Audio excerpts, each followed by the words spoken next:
పూర్ణిమ prints ఆషాఢం sale flat 30-60% discount ప్రతి 5,000 రూపాయల కొనుగోలుపై ఒక చీర ఉచితం. మీ అందరికీ తెలియదు ఏంటంటే నేను రాజు గారిని నేను అంకుల్ అని పిలుస్తాను. ఎందుకంటే నేను 8th 9th క్లాస్ ఉన్నప్పుడు మా నాన్నగారు రాజు గారు కలిసి సినిమాలు చేసేవాళ్ళు. అలా చేసిన ఒక సినిమా తొలి ప్రేమ. సో అప్పుడు సినిమా రిలీజ్ అయిన ఫస్ట్ డే హిట్ తర్వాత మా అందరము ట్రైన్లో వెళ్ళాము తిరుపతి. అప్పుడు అక్కడ మా ఇద్దరు కొంచెం బాండ్ ఏర్పడింది. ఆ తర్వాత వచ్చాక నేను కాలేజ్ బంక్ కొట్టినప్పుడల్లా నేను ఇలాగే దొరికిపోతుండేవాడిని. ఒక ఇన్సిడెంట్ ఇంకా నాకు బాగా గుర్తుంది.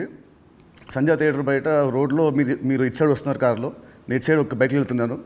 సినిమాలో ఒక హీరో హీరోయిన్ చూసినట్టు లుక్స్, అంత బిజీ రోడ్లో ట్రాఫిక్లో మీరు నన్ను చూడడం నేను మిమ్మల్ని చూడడం చూసి నేను భయపడిపోయి మీకు కాల్ చేసి అంకుల్ ఇంట్లో చెప్పకుండా చెప్పడము, థ్యాంక్ యూ మీ ఇంట్లో చెప్పలేదు, మీరు చెప్పుంటే అప్పుడు నాకు పగిలిపోయి ఉండేది. సో అది మా ఇద్దరి మధ్య ఉండే బంధం. సో ఆ తర్వాత కలిసి నేను హీరో అయ్యాను, తను ప్రొడ్యూసర్ అయ్యాడు. అండ్ అంకుల్ ఫస్ట్ మీ ఇండస్ట్రీకి వచ్చింది నాకు గుర్తున్నంత వరకు మీరు హీరో అవుదామని వచ్చారంట, కరెక్టా కాదా? ఒక సినిమా స్టార్ట్ కూడా అయింది, మధ్యలో అయిపోయింది. ఇది కరెక్టా ఫాల్సా? కాదు, ఫాల్స్. పక్క ఫాల్స్. ఓకే, మీ ఫస్ట్ సినిమా దిల్.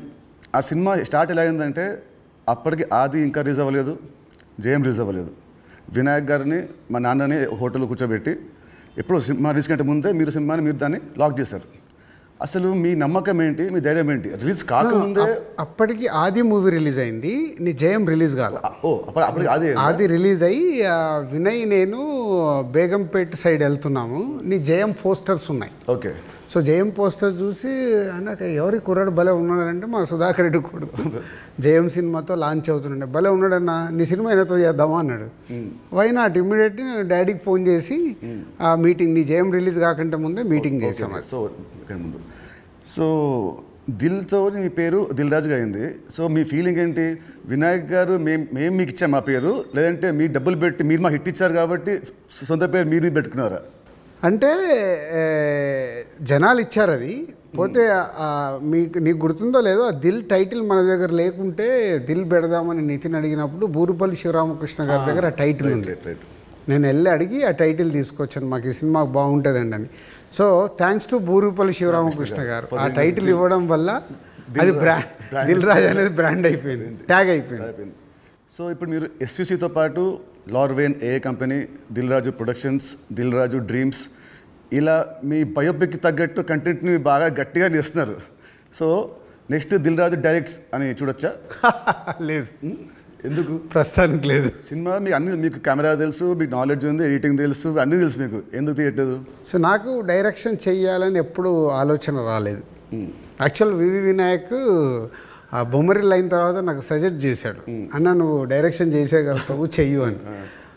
లేదు వినయ్ అని. లేదు నేను చెప్తున్నా కదా విను, వివి రాజేంద్ర ప్రసాద్ గారు లేక నువ్వు డైరెక్షన్ చేయగలుగుతావు, నువ్వు చెయ్యు అని.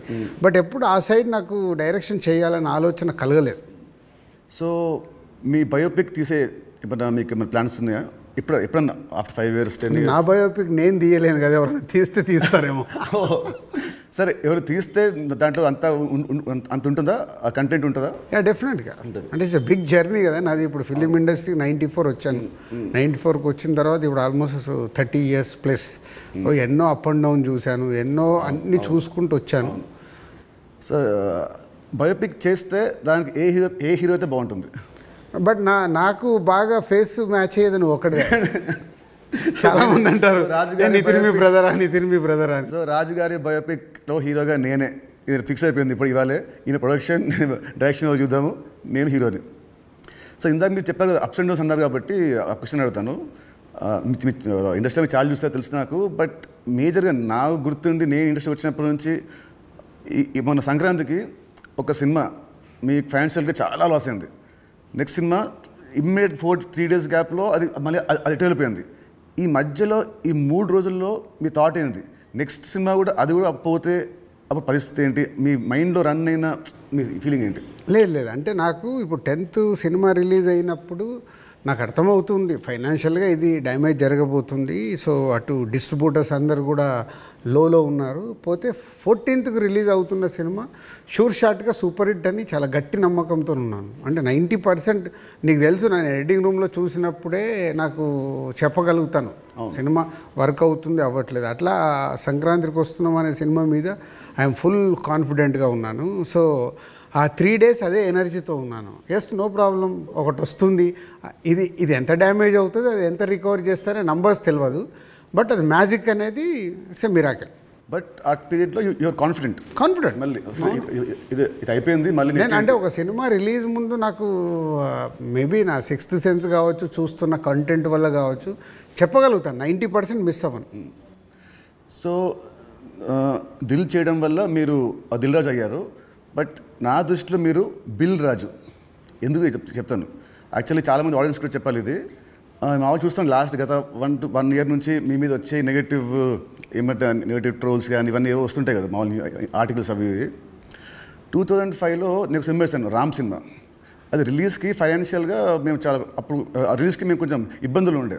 అండ్ అప్పుడు మాకు టర్మ్స్ అంతా బాగాలేవు, మా టర్మ్స్ మనకు. అయినా మీరు వచ్చి ఆ నైట్ ఒక పెద్ద అమౌంట్కి మీరు సైన్ చేశారు. సో టర్మ్స్ బాగాలేనప్పుడే మీరు నాకు హెల్ప్ చేశారు. ఇలాంటివి మీరు చాలామంది హీరోస్కి, చాలా ప్రొడ్యూసర్స్కి, డైరెక్టర్స్కి మీరు చాలా హెల్ప్ చేస్తారు. ఇది నాకు తెలుసు. సో ఈ మధ్య వచ్చి మీరు ఒక సినిమా బొక్కేస్తారంటే అది నాకు I want to clear to audience that ప్రతి సినిమా చిన్న పెద్దలు కూడా అందరు హెల్ప్ చేసేవాడు మీరు. అండ్ దీంట్లో చాలా డబ్బులు మీకు చాలామంది వెనక్కి మీకు ఇచ్చారు లేరు కూడా నాకు తెలియదు. బట్ ఈ హెల్ప్ చేసిన ఇంతమంది మీరు కష్టాల్లో ఉన్నప్పుడు వీళ్ళు కూడా మీకు తిరిగి హెల్ప్ చేస్తారని అనుకుంటున్నారా? అంటే బేసిక్గా నా లైఫ్ స్టార్ట్ అయింది ఎక్కడ అంటే నితిన్, నా కాస్ట్యూమ్ కృష్ణ గారికి నేను చాలా స్టోరీలో చెప్పాను. అరుంధతి అనే సినిమా 36 lakhs కొంటే 2 lakhs నేను రిలీజ్ రోజు కట్టలేదు. తర్వాత తీసుకెళ్ళి ఆయన ఫోన్లు ఎత్తకుంటే కూడా నేను పట్టుకొని వెళ్ళి 2 lakhs ఇచ్చి వచ్చాను. తర్వాత వారు నాకు పిలిచి పెళ్లి పందిరి చేసే వరకు వదిలిపెట్టలేదు. నిజంగా పెళ్లి పందిరి అనే సినిమా లేకుంటే ఐఎమ్ నాట్ దే, అసలు సినిమా ఇండస్ట్రీలో నేను లేను అనేది నేను గట్టిగా నమ్ముతాను. సో అంటే ఒక హానెస్ట్ అనేది ఒకటి ఎంత పని చేసిందో హెల్పింగ్ కూడా అంతే పని చేస్తుందని నేను నమ్ముతాను. నా లైఫ్లో ఇప్పుడు నువ్వు సంక్రాంతికి అడిగావు, ఇది రాకుంటే ఇది ఉండుంటే, అలాంటి ఒక 4-5 ఇన్సిడెంట్స్ ఉన్నాయి. అంటే నేను క్లోజ్ అయిపోయే ఇన్సిడెంట్స్. ఇప్పుడు అసలు సంక్రాంతికి వస్తున్నాము, రాకున్నా మాకేం కాదు, ఎందుకంటే ఆల్రెడీ ఎస్టాబ్లిష్ అయిపోయి ఉన్నాం. ఫైనాన్షియల్ డ్యామేజ్ వరకు 2 ప్రాపర్టీలు అమ్మేసి ముందుకు వెళ్ళిపోతాం, అది పెద్ద విషయం కాదు.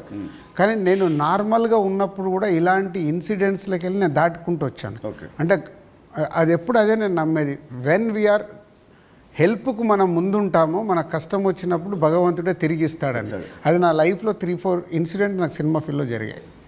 దిల్ మీద చేసినప్పుడు ఆ రోజుల్లో ఇట్ వాజ్ ఆ రోజు సినిమాకి ఖర్చు మీరు బాగా పెట్టారు. ఆ రోజు బాగా పెట్టారు. అండ్ అప్పటికి మన వినాయక్ గారికి ముందు సినిమా కూడా అంత ఆడలేదు, బట్ స్టిల్ మీరు ఖర్చు బాగా పెట్టారు. ఆ సినిమా హిట్ అయింది, దాంతో మీ లైఫ్ మారిపోయింది. ఇప్పుడు తమ్ముడు సినిమాకు ఒక రిఫరెన్స్ లేకుండా కూడా మీరు ఈ సినిమాని ఇంత ఖర్చు పెట్టారు. దీని మీద నమ్మకం, కథ మీద నమ్మకమా, డైరెక్టర్ మీద నమ్మకమా, ఆర్ ఈ తమ్ముడు సినిమా మీకేం తెస్తుంది? పేరు తెస్తుందా, డబ్బు తెస్తుందా? అంటే ఈ సినిమాకి బేసిక్గా నేను క్రెడిట్స్ ఇచ్చేది డైరెక్టర్కే. ఎందుకంటే ఎంసీఏ అండ్ వకీల్ సాబ్ తర్వాత ఆయన రాసుకున్న కథని ఇప్పుడు ఉన్న సినారియోలో అంటే ప్రేక్షకుల్ని థియేటర్కి తీసుకొచ్చి ఒక ఎక్స్పీరియన్స్ ఇవ్వాలని ఏదైతే చూశాడో, అందుకే నువ్వు కూడా షూటింగ్లో చూసినావు, ఆయన తీసుకుంటూ వెళ్తుంటే నేను ఎప్పుడు ఆపలా. ఒక డైరెక్టర్ ఏమో అడుగుతున్నాడు, ఎలా అచీవ్ చేయాలి, అది అచీవ్ చేయండి అని చెప్పా. అది అయిపోయిన తర్వాత నేను ఎప్పుడైతే యావిడ్ రూమ్లో సినిమా చూసుకున్నానో అప్పుడు నాకు అది ఎస్, వేణు అడిగింది ఇచ్చాను కాబట్టి ఆయన ఈ సినిమాని ఇవ్వగలుగుతున్నాడని. ఈవెన్ రాత్రి ఇప్పుడు నువ్వు ఒక భయంలో ఉన్నావు, ఎందుకంటే మనం లోలో ఉన్నప్పుడు చాలా భయంలో ఉంటాం. నేను అవన్నీ చూసేసాను.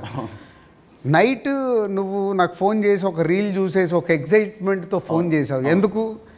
అది ఇప్పుడు మనం చూస్తున్నాం, ఒక సినిమా ఇలా షేప్ అయింది, సౌండ్తో ఇలా చూసినప్పుడు ఇలా ఉంది, ఒకటి ఉంటుంది కదా, అదే ఎగ్జైట్మెంట్. అదే నన్ను తమ్ముడికి ఎంతైనా ఆలోచించకుండా డైరెక్టర్ అడిగినట్టు చేయమని చెప్పాను. అండ్ దిల్ అప్పుడు కానీ లేదా మన లాస్ట్ సినిమా శ్రీనివాస్ కళ్యాణ్ కానీ మీరు షూటింగ్కి మీరు ఆల్మోస్ట్ ఎవ్రీడే వచ్చేవారు. ఈ సినిమాకి మీరు ఉట్టి 2 సార్లు వచ్చారు, అది కూడా గంట సేపు. ఎందుకు? డైరెక్టర్ మీద నమ్మకమా, లేదా మీరు బిజీగా ఉండి మీరు మా సినిమాని మీరు పట్టించుకోలేదా? అంటే 2 things. ఇప్పుడు అనిల్ రావిపూడి కానీ, వంశీ పైడిపల్లి కానీ, అలాగే ఇప్పుడు శ్రీరామ్ వేణు కానీ, అంటే నాతో వాళ్ళందరికీ big journey, number of movies చేస్తున్నాం. అంటే వాళ్ళ వేవ్ లెంత్ ఏంటో నాకు తెలుసు. సో తెలిసినప్పుడు నేను వాళ్ళ దాంట్లో నేను ఇంటర్ఫేర్ కాను. సో నాకు కథ దగ్గర అనిపించింది చెప్తాను, ఎడిటింగ్ రూమ్లో అనిపించిందే చెప్తాను. నాకు ఇలా అనిపిస్తుంది, మీరు చూసుకోండి, ఇలా చెయ్యండి అని నేను చెప్పను వాళ్ళకు. ఎందుకంటే వాళ్ళకి నాకు క్వశ్చన్ వేస్తే దే విల్ అండర్స్టూడ్, అంటే నేను ఏం ఫీల్ అవుతున్నాను ప్రేక్షకుల్లాగానే. కొంతమంది దర్శకులతో ఇలా నాకు సింక్ అవుతుంది, అలా సింక్ అయిన వాళ్ళే వీళ్ళు. అందుకే వీళ్ళతో నంబర్ ఆఫ్ సినిమాలు చేసినా వాళ్ళు అది అవుట్పుట్ తెచ్చుకోవడానికి వాళ్ళే ఎక్కువ కష్టపడతారు, ఎందుకంటే వాళ్ళకు రిజల్ట్ కావాల్సిందే కదా. సో నేను ఇప్పుడు శ్రీనివాస కళ్యాణం ఉంది, ఇప్పుడు శతమానం భవ తర్వాత శ్రీనివాస కళ్యాణం చేస్తున్నాను కాబట్టి ఫుల్ టైం సో అక్కడే ఉండి ఎలా తీయాలి ఏంటి, సో ఏదైనా తప్పు జరుగుతుంటే కూడా సతీష్కు చెప్పి కరెక్ట్ చేయడం. సో అది నా ప్రాసెస్. ఏ సినిమాకు ఉండాలి ఏ సినిమాకు ఉండకూడదని నేను ముందే ఫిక్స్ అవుతాను. సో తమ్ముడు అనేది దిల్ రాజు సినిమానా లేదంటే వేణుశ్రీరామ్ సినిమా? వేణుశ్రీరామ్ సినిమా 100% మొత్తం ఇంటర్గ్రేట్. సో ఇంకోటి ఇప్పుడు మామూలుగా మిమ్మల్ని ఏమి అడుగుతారు, ఇప్పుడున్న దిల్ రాజు పాత దిల్ రాజుకి ఏం చెప్తాడని అందరూ అడుగుతారు. నేను అడిగేదంటే అప్పుడున్న ఓన్లీ రాజు ఇప్పుడున్న దిల్ రాజుకి ఏం చెప్తాడు? అది 22 years జర్నీ. అంటే అంటే సినిమా అంటే సినిమా నీకు మనకు అండర్ ప్రొడక్షన్లో ఉన్నప్పుడు షూట్ జరుగుతున్నప్పుడు నీకు దుబాయ్లో సాంగ్ చేస్తుంటే సడన్గా బైక్ స్కిడ్ అయ్యి నీ కాలు పైన పడింది. కాలు పైన పడితే మధ్యాహ్నంకి వెళ్ళి షూటింగ్ ఆపేసాం. అది నాకు ఫస్ట్ ఫిలిం. షూటింగ్ ఆపేసిన తర్వాత చిన్న నీకు ఎయిర్లైన్ ఫ్రాక్చర్. వినాయక్ ఇక్కడ ఉన్నాడు, నెక్స్ట్ ఠాగూర్ సినిమాలో బిజీగా ఉన్నాడు. అన్న మీరు వెళ్ళి సాంగ్స్ తీసుకొని రండి అన్నాడు. నీకు ఎయిర్లైన్ ఫ్రాక్చర్ అయ్యి మన హోటల్కి వెళ్ళిన తర్వాత ఇంకా మనం నెక్స్ట్ డే షూటింగ్ చేయడానికి స్కోప్ లేదు, ప్యాకప్, అందరు రిటర్న్ వెళ్ళిపోవాలి. సో అప్పుడు లక్ష్మణ్ అంకులు శిరీష్ అంకులు టెన్షన్లో ఉన్నారు, నేనేమో వెళ్ళిపోయి పడుకున్నాను.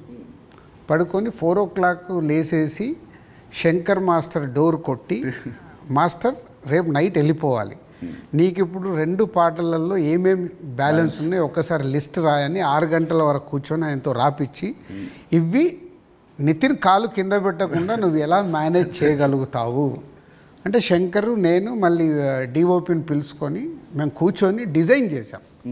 డిజైన్ చేసి మీకు చెప్తే మీరు అందరూ ఏంటి షూటింగ్ ఉందా ఎలా చేస్తారు అంటే ఇలా చేయబోతున్నాం, విల్ ఫినిష్ నెక్స్ట్ 2 days అని నీ కాలు కింద పెట్టనివ్వకుండా 2 రోజులు షూటింగ్ చేయించా కూర్చొని స్టాండింగ్. అంటే నా మొదటి సినిమా నాకు ఆ సిచ్యువేషన్ అలాంటిది. ఆ రోజు 2 రోజులు షూటింగ్ ఆగకుండా చేసుకొని వచ్చి రిలీజ్కి ముందు మళ్ళీ ఆర్ఎఫ్సికి వెళ్ళి ఆ బ్యాలెన్స్ షాట్లని 2 పాటలు తీసి మ్యాచ్ చేశాం. అంటే అది నా ప్యాషన్. అంటే మొదటి సినిమాలోనే నేను ఒక సమస్య వస్తే దాన్ని జాగ్రత్తగా హ్యాండిల్ చేసుకొని సినిమాకి ఎలాంటి డ్యామేజ్ జరగకుండా చేయగలిగా.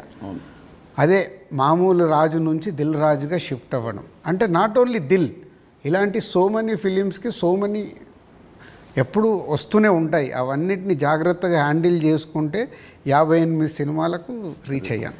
అదే ఫస్ట్ సినిమా దిల్లప్పుడు కూడా మీ అన్నింటిలో మీరు చాలా మీరు ఇన్వాల్వ్ అయ్యారు. ప్రతి దాంట్లో స్టోరీల నుంచి సీన్స్ నుంచి కొన్ని సీన్స్ మీకు నచ్చకుంటే మీరు వినాయక్ మీరు చెప్పలేకపోతే మీరు నా చెప్పేవాళ్ళు, నితిన్ చెప్పా ఈ సీన్ బాగా గుర్తున్నా దాంట్లో ఉంటుంది ఒక ఎపిసోడ్, ఒకటి టాలీగట్ ఎపిసోడ్ ఉంటుంది ఒకటి, అది సినిమా లేదు. సో అదే సో మీ ఉత్సాహాన్ని చూసే సుకుమార్ గారు సినిమా రైటర్ కదా, ఆయన పెట్టాడు సినిమాలో ఒక డైలాగ్ వస్తుంది, మై నేమ్ ఇస్ రాజు అంటే ఒకటి వచ్చి ఎందుకంత ఫోజు మిమ్మల్ని చూసే పెట్టాడు డైలాగ్, గుర్తున్నది బోర్డు మీద రాసి. సో 2003 రాజుగారి దగ్గర ఉన్నదేంటి, ఇప్పుడు రాజుగారి దగ్గర లేనిదేంటి? ఉన్నది 2003కి ఇప్పటికి ఉన్నది. సినిమా అంటే అవలీలగా ఎక్స్పీరియన్స్తో పాటు వచ్చిన ఎక్స్పీరియన్స్తో పాటు సో ఈజీగా ఎలాంటి సిచ్యువేషన్ అయినా హ్యాండిల్ చేసే కెపాసిటీ అండ్ సినిమా పైన ఇంకా అవగాహన ఉంది. ఇది సాధించాను. లేనిది 2003 నుంచి 2010 వరకు ఒక్కొక్క సినిమా తీస్తూ ఒక్కొక్క కొత్త డైరెక్టర్తో జర్నీ చేస్తూ అద్భుతమైన జాబ్ సాటిస్ఫాక్షన్తో జర్నీ చేశా. 2014 తర్వాత అంటే ఆ పీరియడ్ తర్వాత నంబర్ ఆఫ్ ప్రొడక్షన్స్కు షిఫ్ట్ అయిపోయి సో దాన్ని ఎంజాయ్ చేయలేకపోతున్నా. అది ఇప్పుడు లేదు, ఆ ఎంజాయ్మెంట్ లేదు. Job satisfaction enjoyment job satisfaction ఉంది, ఎంజాయ్మెంట్ అంటే మార్నింగ్ 7కు నేను లొకేషన్కి వెళ్ళిపోయి ఈవినింగ్ ప్యాకప్ వరకు ఉండి మళ్ళీ వచ్చి నెక్స్ట్ డే సీన్ గురించి వెళ్ళి ఆఫీస్లో కూర్చొని 10 వరకు కూర్చొని అదొక ఎంజాయ్మెంట్ నాకు. I'm missing that. ఇప్పుడు ఆడియన్స్ సినిమా థియేటర్కి చెప్తారు మామూలు ఇప్పుడు ఆడియన్స్ ఇప్పుడు ఎక్కువ రావట్లేదు, యాజ్ ప్రొడ్యూసర్గా ఏం చేయాలో మీరు చెప్తున్నారు. ఫర్ అ చేంజ్ మీరు హీరో అయితే హీరోగా మీరు ఆడియన్స్ థియేటర్ రావడానికి మీరు ఏం చేస్తారు? ప్రొడ్యూసర్గా చెప్తున్న దిల్ రాజు చెప్తున్న అన్ని పాయింట్స్ని నేను నితిన్ ప్లేస్లో ఉంటే నేను ముందడిగేసి అరే ఇవన్నీ ముందు మొదలు పెడదామని మొదలు పెడతాను. సరే, దిల్కి అండ్ తమ్ముడికి ఈ మధ్యలో మీరు నా ఏమంటారు నా పర్ఫార్మెన్సా నాలో చూసిన చేంజ్ ఏంటి, మార్పు ఏంటి, ప్లస్ అండ్ మైనస్? ప్లస్లు చాలా నువ్వు అప్పటికి ఇప్పటికీ ఏంది న్యాచురల్గా ఒక 22-23 ఇయర్స్ నువ్వు యాజ్ యాక్టర్గా ఇక్కడ వరకు జర్నీ చేసావు. అంటే నాకంటే సీనియర్ నువ్వు యాక్చువల్ 1 ఇయర్ సీనియర్. నేను 2003లో ప్రొడ్యూసర్ని అయ్యా, నువ్వు 2002లోనే హీరో అయ్యావు. అంటే నాకంటే 1 ఇయర్ సీనియర్. సో నీకున్నది ఆ ఎక్స్పీరియన్స్ వచ్చింది ప్లస్. సో ఆ ఎక్స్పీరియన్స్తో నేను ఎలా హ్యాండిల్ చేస్తున్నానో థింగ్స్ని హ్యాండిల్ చేయగల కెపాసిటీ వచ్చింది, మేనేజ్ చేయగలిగే కెపాసిటీ లేనిది. అంటే 23 సంవత్సరాలలో నువ్వు అంటే ఇప్పుడు ఒక దిల్ రాజుగా నేను నీకంటే జూనియర్ని 1 ఇయర్ని సాధించుకుంటూ ఒక టాప్లోకి వచ్చా. నితిన్ని నేను అలా ఊహించా. నేను దిల్ సినిమా చేస్తున్నప్పుడు, ఆర్యా సినిమా చేస్తున్నప్పుడు బన్నీని, దిల్ సినిమా చేస్తున్నప్పుడు నిన్ను, అంటే వీళ్ళు నాకు ఫ్యూచర్ స్టార్స్ అని ఊహించా. కానీ నువ్వు ఆ మార్క్ అచీవ్ చేయలేకపోయావు, నువ్వు కోల్పోయింది అదే అనేది నా ఫీలింగ్. ఇప్పుడు తమ్ముడితో నాకు మళ్ళీ వస్తుందనుకుంటారా ఆ పూర్వ వైభవం? తమ్ముడితో సక్సెస్ఫుల్ హీరోగా వస్తావు, కానీ ఇది సరిపోదు. ఎల్లమ్మతో కొట్టాలి. సో దిల్కి సీక్వెల్ చేసే ప్లాన్ ఏమైనా ఉందా? ఎందుకంటే అదొక మంచి బ్రాండ్ వాల్యూ. మళ్ళీ వినాయక్ గారితో నాతో దిల్ పార్ట్ 2 అంటే అప్పుడు ఫాదర్ క్యారెక్టర్ నువ్వు వేయాలి, కొడుకు క్యారెక్టర్ నువ్వు వేయాలి. ఉంది కదా, ఇలాగ సినిమాలో ఉంది కదా, ఇచ్చాం కదా మనం లీడ్. కరెక్ట్, సినిమాలో మనకు లీడ్ ఉంది, సినిమా లీడ్ ఉంటుంది. అది వేసుకొని లాస్ట్ సీన్ అదే ఉంటుంది, ప్రకాష్ రాజ్ గారిది ఫోటో మీదకి వెళ్ళి రివీల్ చేస్తే అలా చేయాలి. అప్పుడు 1 word ఆన్సర్స్ కావాలి. 1 word or 2 words మీ ఇష్టం. 1-2 words ఆన్సర్స్. మీకు చెప్తాను కొన్ని పేరు వినగానే మీకు వచ్చే ఫస్ట్ మీ థాట్స్. పవన్ కళ్యాణ్ గారు is my star. Mahesh Babu గారు.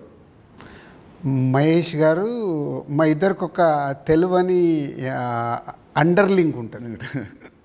ప్రభాస్ గారు ఈజ్ మై డార్లింగ్. ఎన్టీఆర్ గారు. మై నాన్న అని పిలుస్తాను నేను. ఓ అదేంటి ఆ లింక్ ఏంటి? అది అప్పుడు తారక్తో డిస్ట్రిబ్యూటర్గా ఉన్నప్పుడు క్లోజ్నెస్ ఉండి బృందావనం చేస్తున్నప్పుడు అప్పటికి కొడాలి నానిగారు వీళ్ళందరూ తారక్తో ఉండేవాళ్ళు. వాళ్ళందరూ నాన్న అని పిలిస్తే నాకు అది ముద్దుగా అనిపించేది. అంటే నాకు ఈ అవకాశం ఉంది కదా అని అప్పటి నుంచి నేను కంటిన్యూ. తారక్ నన్ను అన్న అంటాడు, నేను నాన్న అంటాడు. బాగుంది. Charan garu. His megastar son. So ఒక సినిమా అంటే ప్యాషన్గా మెగాస్టార్ సన్ అయినా ఎదుగుతూ వచ్చిన is a star hero. Allu Arjun garu. Bunny is my brother. Next Sirish Reddy garu. Sirish అందరికీ తెలిసింది మై బ్రదర్. పోతే మా ఇద్దరికి సినిమా దాంట్లో ఎప్పుడు ఒక కాన్ఫ్లిక్ట్లో ఉంటాం. అవునా? ఓకే. అంటే ఆలోచన విధానంలో కాన్ఫ్లిక్ట్గా మాట్లాడుతుంటాం, బట్ కన్క్లూడ్ చేస్తాం, రిజల్ట్ ఉంటుంది మాకు. About Venu Sriram. Venu is my boy. Thammudu సినిమాని 3 ముక్కలు చెప్పాలంటే Thammudu, what is Thammudu for you? Nithin నాకు తమ్ముడు, వేణు నా తమ్ముడు. తమ్ముడు సినిమా మీకు పేరు తెస్తుందా, మీకు డబ్బు తెస్తుందా? ఫస్ట్ పేరు తెస్తుంది, తర్వాత నేను పెట్టిన డబ్బు తెస్తుంది, ఇంకా అద్భుతాలు జరిగితే లాభాలు తెస్తుంది. సో July 4th సినిమా వస్తుంది తమ్ముడు. సో ఆడియన్స్కి మీరేం చెప్తారు? ఎస్, అన్ని ఇంటర్వ్యూలలో చెప్తున్నట్టే. సో ఈ సినిమా, ప్రతి సినిమా అందరికీ ఇంపార్టెంటే. ఈ సినిమా వేణు శ్రీరామ్, సో ఎంసీఏ వకీల్ సాబ్ తర్వాత బెస్ట్ సినిమా, ఆడియన్స్కి ఒక ఎక్స్పీరియన్స్ సినిమా ఇవ్వాలని చాలా కష్టపడి అవుట్పుట్ ఒక రేపు ఎక్స్పీరియన్స్ ఇవ్వబోతున్నాడు అవుట్పుట్తో. సో అది నో డౌట్. సో దిల్ రాజుగా నాకు సంక్రాంతికి వస్తున్నాం ఒక బ్లాక్ బస్టర్ అయితే, దాని తర్వాత మా బ్యానర్ నుంచి వస్తున్న వెంకటేశ్వర క్రియేషన్ నుంచి వస్తున్న ఒక మంచి సినిమాతో దిల్ రాజు మీ ముందుకు తీసుకొస్తున్నాడు ఈ సినిమాని. ఇది నాకు సక్సెస్తో పాటు ఒక ఎనర్జీని ఇస్తుంది. బట్ నితిన్కి ఇది సక్సెస్ చాలా అవసరం. సో ప్రాపర్గా సినిమాని మీకు నచ్చే విధంగా రెడీ చేసి మీకు తీసుకొస్తున్నాం. July 4th మీరు థియేటర్కి రండి, ఫ్యామిలీస్తో వచ్చి మీరు ఎంజాయ్ చేస్తారు సినిమా, అది నా ప్రామిస్. ఎంజాయ్ చేసిన సినిమాని బయటికి వెళ్ళిన తర్వాత మీరే చెప్తారు ఒక వావ్, అంటే నితిన్కి ఒక కొత్త సినిమా, కొత్త అప్రోచ్. ట్రైలర్ కంటే ముందు తమ్ముడు వేరు, ట్రైలర్ వచ్చిన తర్వాత నితిన్తో ఇలా తీశారు ఆ సినిమా అన్నారు. అది ఫస్ట్ పాయింట్. అలాగే తమ్ముడు అని టైటిల్ పెట్టుకొని ఏ సర్టిఫికేట్ తీసుకున్న దిల్ రాజు. సో ఇది సెకండ్ పాయింట్. అంటే థియేటర్ ఎక్స్పీరియన్స్ కోసం కాంప్రమైజ్ అవ్వకుండా ఏ సర్టిఫికేట్ కూడా తీసుకున్నాము. యూఏ సెన్సార్ వాళ్ళు కొంచెం లెంత్ తగ్గించుకొని యూఏ తీసుకోండి అన్న కానీ ఏ సర్టిఫికేట్ తీసుకోవడానికి థియేటర్లో ఎక్స్పీరియన్స్ మిస్ అవ్వకూడదు. ఏదైతే డైరెక్టర్ అనుకున్నాడో, నితిన్ ద్వారా ఏదైతే మీకు అందివ్వాలనుకున్నాడో, నితిన్ చుట్టూ ఒక 5 ఉమెన్ని పెట్టి ఒక కాన్సెప్ట్ ఫిలింగా 80% ఆఫ్ ద ఫిలిం మీకు ఫారెస్ట్లో ఉంటుంది. ఇది 24 అవర్స్లో జరిగే కథ. ఒక ఎక్స్పీరియన్స్ మట్టుకు డెఫినెట్గా ఈ సినిమాతో పొందుతారు. Please come and watch in theatres from July 4th. తమ్ముడు సినిమా ఉంది. తమ్ముడు సినిమా రిలీజ్ కాకముందే మీరు నాకు వెళ్ళమ్మా అనే ఒక కథ వినిపించారు. మామూలు ఇండస్ట్రీలో ఉంటుంది, ఈ సినిమా హిట్ అయితే నెక్స్ట్ సినిమా చేస్తాము అని ఉంటుంది. మీకు ఏంటి మళ్ళీ మీ మైండ్ సెట్ ఈ సినిమా రిజల్ట్తో సంబంధం లేకుండా నాతో నెక్స్ట్ సినిమా చేస్తున్నారు, ఇమీడియట్ సినిమా? సేమ్ నాకు సుబ్రహ్మణ్యం ఫర్ సేల్ జరుగుతుంది తేజుతో. అనిల్ రావిపూడి పటాస్ రిలీజ్ అయింది. పిలిచి అనిల్ సినిమా చేస్తా అన్నప్పుడు సుబ్రహ్మణ్యం ఫర్ సేల్లో ఒక సాంగ్ చూపించి ఈ హీరోతో సినిమా చేద్దామని చెప్పా. అప్పటికే పిల్ల నువ్వు లేని జీవితం చేశాం గీత వాళ్ళతో కలిపి. సో సుబ్రహ్మణ్యం ఫర్ సేల్ సినిమా హిట్ అవ్వబోతుందని నాకు అర్థమైంది. నాకు అర్థమై వైనాట్ అంటే పటాస్ పెద్ద హిట్ అయింది. సుబ్రహ్మణ్యం ఫర్ సేల్ హిట్ అయినప్పుడు వాళ్ళిద్దరు కలిస్తే సుప్రీం అయింది. ఓకే. సో ఇది అలాగే తమ్ముడుతో నితిన్కి మళ్ళీ సక్సెస్ వస్తుంది. బలగంతో ఆల్రెడీ వేణు సక్సెస్ కొట్టాడు. వీళ్ళిద్దరు కలిస్తే ఎల్లమ్మ అద్భుతంగా ఉంటుందని నా విజన్. ఓకే, మీ విజన్ మనస్ఫూర్తిగా అవ్వాలని కోరుకుంటున్నాను. Thank you uncle. Thank you so much. Thank you.